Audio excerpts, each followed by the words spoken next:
নমস্কার সবাইকে। আবারও নতুন একটি রেসিপি নিয়ে চলে এলাম আপনাদের কাছে। বড়া, এটি একটি দক্ষিণ ভারতীয় ডিশ। চলুন দেখে নিই কী কী উপকরণ লাগছে।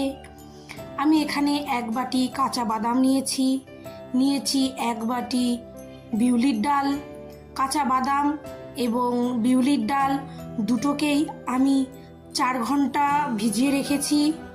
এরপর বাদাম এবং বিউলির ডাল দুটোর থেকেই আমি জল ছেঁকে নিয়েছি এবং বিউলির ডালটাকে গাঢ় ঠিক একটা পেস্ট করে নিতে হবে।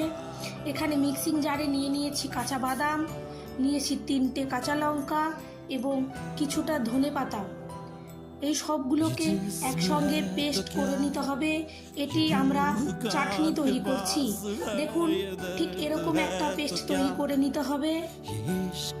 অন্যদিকে নিয়েছি 3টে শুকনো লঙ্কা, কালো সর্ষে এবং বিউলির ডাল ও কিছুটা পরিমাণ কারি পাতা। আমি বিউলির ডালের যে পেস্টটা করেছি সেটা ঠিক এতটাই ঠিক করে নেবেন আপনারাও, এবং খুব ভালো করে ফেটিয়ে নিতে হবে 15 মিনিট। অন্যদিকে কড়াইয়ে তেল গরম করে শুকনো লঙ্কা, বিউলির ডাল, সর্ষে ও কারি পাতা ফোড়ন দিয়ে আপনারা চাটনির মধ্যে ছক লাগিয়ে দেবেন এবং কিছুটা নুন অ্যাড করবেন। আপনাদের চাটনি একদম তৈরি। অন্যদিকে ব্যাটারের ভিতরে পেঁয়াজ কুচি এবং ধনেপাতা কুচি অ্যাড করে নেবেন।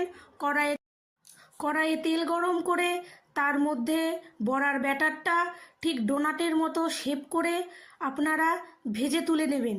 হাতে একটু জল লাগিয়ে নেবেন, তাহলে দেখবেন ব্যাটারটা আপনার হাত থেকে খুব ভালো ছেড়ে যাবে। দেখুন, আমি উল্টে পাল্টে ফ্রাই করে দিই। যখন বড়াগুলো ঠিক এরকম লাল লাল হয়ে আসবে তখন আপনারা তুলে নিন এবং তুলে নিয়ে চাটনির সঙ্গে সার্ভ করুন। রেডি বড়া। ধন্যবাদ সবাইকে সঙ্গে থাকার জন্য।